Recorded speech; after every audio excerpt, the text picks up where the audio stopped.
Yeah, why did you call it M.O.A.B? Moab. Yeah, Moab, Desert of Moab was. Yeah, there's three layers to that. Okay, Moses moving through the desert of Moab, the Moab desert that he arrives at the end. He's actually buried there somewhere.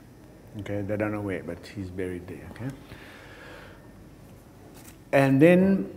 So if you take the story of Moses, you take a photograph of it, and then you take a story of modern times, and you take a photograph, you see the same picture.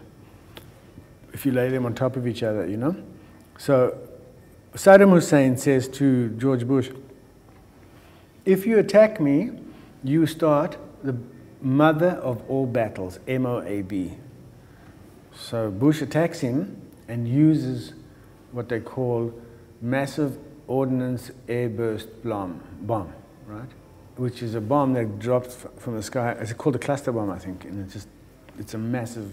It's called massive Moab, M-O-A-B. You know, so it's got these three layers, and as I say, this record is a discussion of the spiritual patterns that underlie all of people that is tearing this world apart.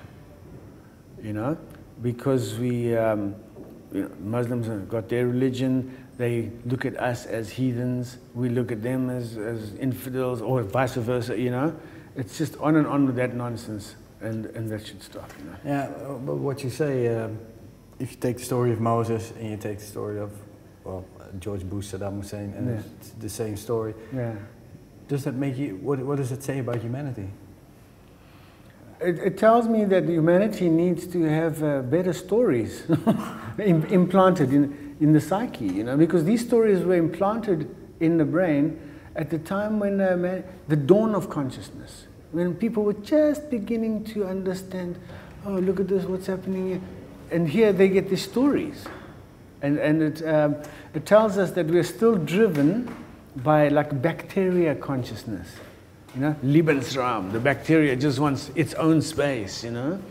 But the human beings have the ability to rise up through nature and to gather the forces of nature for more of a noble purpose. Animals don't have that ability. They are one with nature.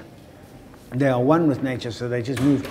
But we have the ability to tell stories, and through the stories, guide our animal nature to a higher aspiration, a higher ideal, you know. Yeah. So you are positive about the abilities. Not necessarily, I wouldn't say I'm positive, but I feel that it's all I can do to assist that, and I hope that it can get better. And I've seen a very good example of a woman that runs around the world hugging people. I don't know if you've heard of her, Amma. Yeah, Amma. Yeah, Amma. She runs. Jay Mascis of Dinosaur Jr. You know. You know Jay Mascis from Dinosaur Jr. No. Yeah, he's a supporter. Yeah. No, if you ever can watch her, right? She comes in there, she sings some songs, and then she sits and she just hugs people, one after the other, one after the other, one after the other, right? And she generates millions of dollars from doing this, okay?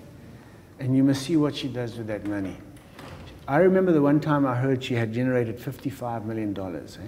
She's adopted 1,000 children from the tsunami. She adopted them.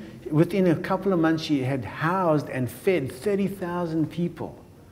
Today in America, they still haven't even built 200 houses for the Katrina people, you know what I mean? So if you look at Amma, you say, oh, wait a minute. There is a perfect example of what I can do.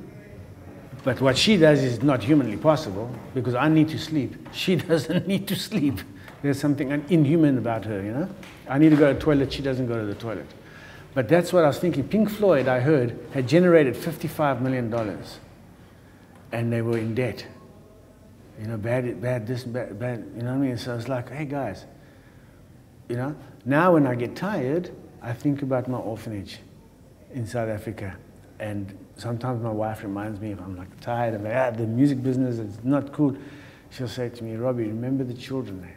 And a new energy comes in my body. I'm like, oh yeah, I remember the children, you know? Yeah. But so what you're saying is,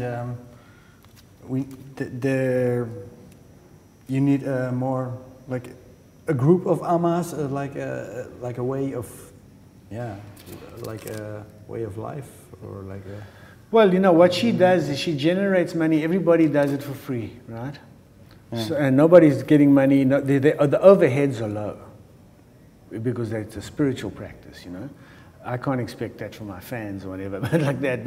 But I want to, yes, now I want to be successful, not so much from the ego point of view, but I can see a clever way to use the money in a humanitarian way that will be very satisfying, you know. Are you leaving?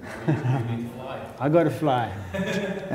Okay, yeah, my tape is full in 30 seconds, so maybe we should stop. But okay, we could talk for hours. Yeah, no, that's yeah. Thank you. Nice question. Thanks very much.